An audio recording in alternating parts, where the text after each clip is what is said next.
Hello guys, आज हम लोग आपके ब्लैक बुक के बारे में बात करने वाले हैं, जिसको आप प्रोजेक्ट भी बोलते हैं।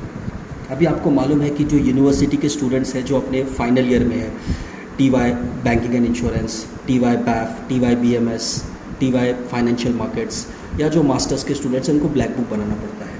अभी जैसे कि आपको मालूम है कि आपका जो ब्लैक बुक है वो 2 पार्ट में डिवाइडेड है। आप 2 में से कोई भी एक ले सकते हो। एक है आपका या तो रिसर्च बेस्ड हो, या तो अपना रिसर्च बेस्ड प्रोजेक्ट ले सकते हो, या तो इंटर्नशिप बेस्ड, या तो आप इंटर्नशिप बेस्ड प्रोजेक्ट ले सकते हो। अब रही बात रिसर्च बेस्ड प्रोजेक्ट की, उसके लिए मैंने एक वीडियो बनाया है, उसका लिंक मैं डिस्क्रिप्शन बॉक्स में दे दूंगा, आप वहाँ से देख लेना। आज हम लोग इंटर्नशिप बेस्ड प्रोजेक्ट के बारे में बात करेंगे। अब मेरे जितने भी स्टूडेंट्स हैं, जिन लोगों ने अपने फर्स्ट ईयर में, सेकेंड ईयर में या थर्ड ईयर में जिन्होंने कहीं पर भी इंटर्नशिप किया है, please go for internship based project, क्योंकि इसको बनाना बहुत ही आसान है। और इसका जो पेज लिमिट है दैट इज़ ओनली 50 पेजेस।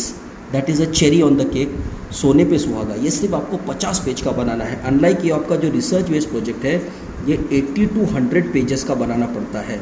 और इसको बनाने के लिए आपके पास क्वांटिटेटिव रिसर्च का नॉलेज होना चाहिए, आपके पास हाइपोथेसिस टेस्टिंग वगैरह होना चाहिए। लेकिन इंटर्नशिप बेस्ड प्रोजेक्ट में ऐसा कुछ भी नहीं है। ये मात्र 50 पेजेस का बना करके आप अच्छे मार्क्स और एक्सेलेंट मार्क्स फेच कर सकते हो। आइए आज हम इसके बारे में बात करेंगे। लेट्स से आपने अपने कॉलेज डेज में कहीं पर भी आपने काम किया था एज अ मैनेजमेंट ट्रेनी, या for that matter as a business associate, या एज अ रिसर्च एनालिस्ट आपने कहीं पे काम किया था। कहीं पर भी बैफ के स्टूडेंट्स रिसर्च एनालिस्ट करके काम करते हैं।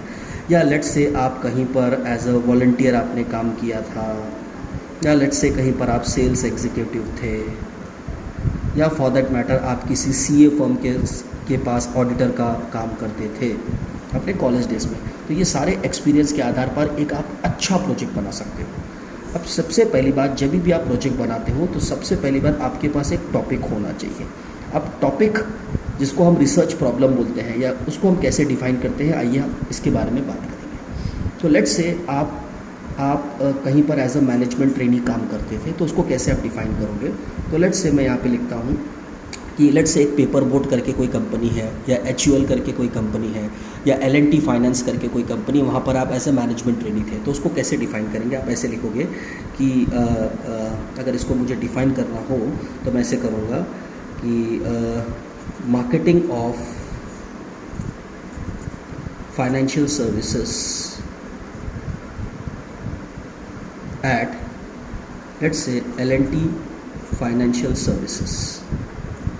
Services limited, put 2 dots, internship experience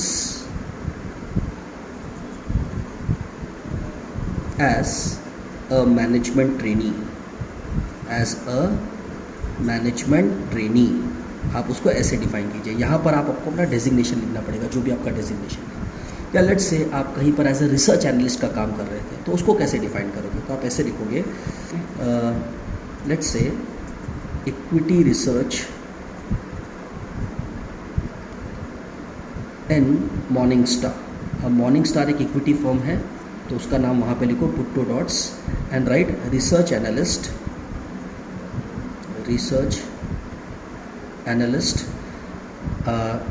experiences, और let's say internship experience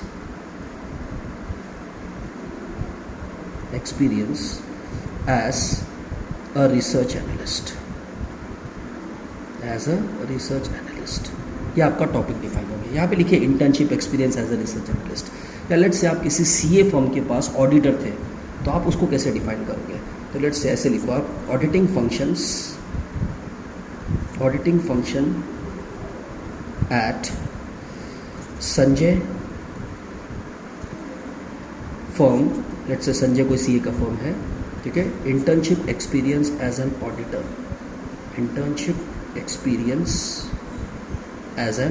auditor, तो ये हो गया आपका टॉपिक डिफाइंड। आइए चलते हैं नेक्स्ट पेज पे। अब एक बार आपका ये जब हो गया टॉपिक, एक बार आपका डिफाइन हो गया, तब उसके बाद आपको कुछ बातों का ध्यान रखना है। जैसे यूनिवर्सिटी क्या बोलता है, सबसे पहले आपके पास एक एग्जीक्यूटिव समरी होनी चाहिए। अब ये जो एग्जीक्यूटिव समरी होता है ये कभी भी आपको लास्ट में प्रिपेयर करना होता है, जब आपका पूरा 50 पेज बन जाएगा तब आप इसको बनाएंगे, ठीक है। यहाँ पर आपको 20 लाइन्स में इन अ नटशेल माने इन शॉर्ट आपको पूरे अपने 50 पेजेस को 20 लाइन में एक्सप्लेन कर देना। आपका जो भी रिसर्च एक्सपीरियंस था या आपका जो भी वर्किंग नॉलेज था वो सब आपको यहाँ पे लिखना है। फिर आपका ये आपका हो जाएगा। उसके बाद आपका जो चैप्टर नंबर 1 होगा that is introduction to the company.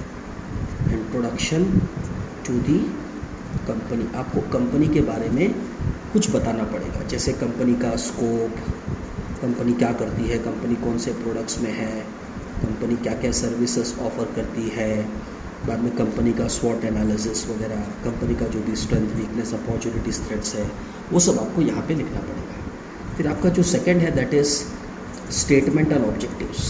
Statement and objectives, अब ये जो चैप्टर है चैप्टर 1 चैप्टर 2 ये वेल डिफाइंड है, इसके साथ आप छेड़खानी मत करना। यूनिवर्सिटी ऐसे ही बोलता है तो उसको ऐसे ही लिखना है।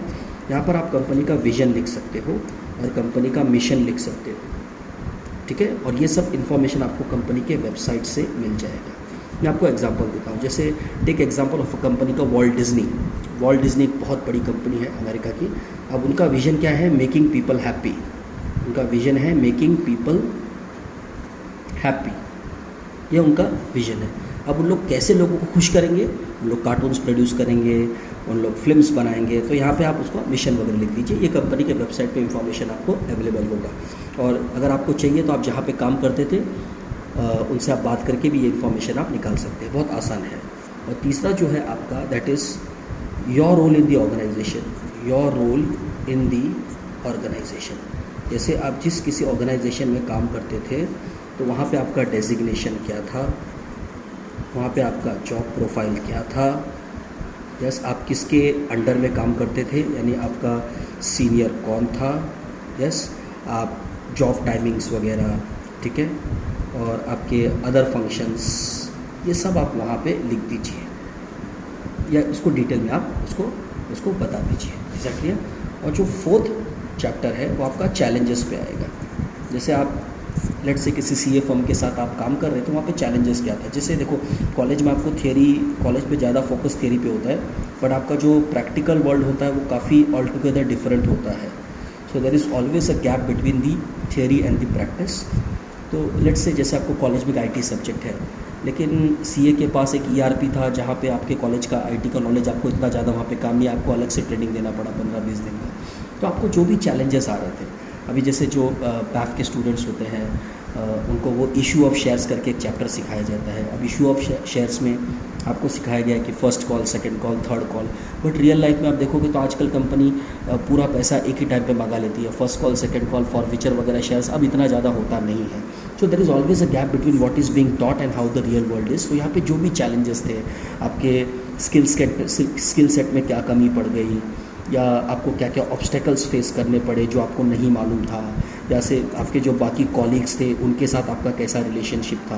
अभी जैसे आपको ऑर्गेनाइजेशनल बिहेवियर सब्जेक्ट सिखाया जाता है तो वहाँ पे मोटिवेशन, लीडरशिप, ये जो भी चैलेंजेस थे आप वो सब वहाँ पर मेंशन कीजिए।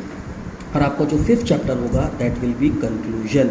अब ये जो कंक्लूजन होगा ये प्योरली आपके एक्सपीरियंस पर बेस्ड होगा। You can write your experience कि what did you learn, yes, and where did you fail, and how can you apply this knowledge in your real world, and do you think you can make your career in this particular sector when you complete your graduation। तो ये सब चीज़ आप वहाँ पर conclusion के अंदर दे सकते हो। आइए चलते हैं नेक्स्ट पेज पर। अब तो आप अगर आप देखोगे तो खाली यहाँ पर ये 5 चैप्टर्स है। उसके बाद आपका बिब्लियोग्राफी, ये बिब्लियोग्राफी तो रहेगा ही, ये चैप्टर नहीं है, it is just a part of the research. यहाँ पे बिब्लियोग्राफी, यहाँ पे आपने जो भी वेबसाइट या जो भी इंफॉर्मेशन वगैरह कहाँ से कलेक्ट किया वो सब आप यहाँ पे डाल दीजिए। और लास्ट है आपका एनेक्शर। एनेक्शर में आपको क्या डालना पड़ेगा? Experience certificate. प्लीज़ अपने बॉस से जाकर के जहाँ पे आपने काम किया था वहाँ से जाके एक्सपीरियंस सर्टिफिकेट कलेक्ट कीजिए। या नहीं एक्सपीरियंस सर्टिफिकेट है तो उनका ईमेल आपके पास होगा जहाँ पे आपका जॉब डिस्क्रिप्शन, आपका जॉब प्रोफाइल, जो भी आपको वहाँ पे मेंशन होगा तो उसका भी प्रिंट आउट लेकर के आप यहाँ पे लगा सकते हो। लेकिन अगर आप एक्सपीरियंस सर्टिफिकेट हुआ तो वो और ऑथेंटिक उसको माना जाएगा। Is that clear? इस तरह आप देखोगे तो ये जो इंटर्नशिप बेस्ड प्रोजेक्ट है इसको बनाना बहुत ही आसान है और इसको बना करके you can fetch better marks then a research based project. So thank you so much. अगर आपको कुछ भी डाउट है तो कमेंट सेक्शन में जाके लिखिए, मैं उसको ज़रूर रिप्लाई करूँगा। Thank you.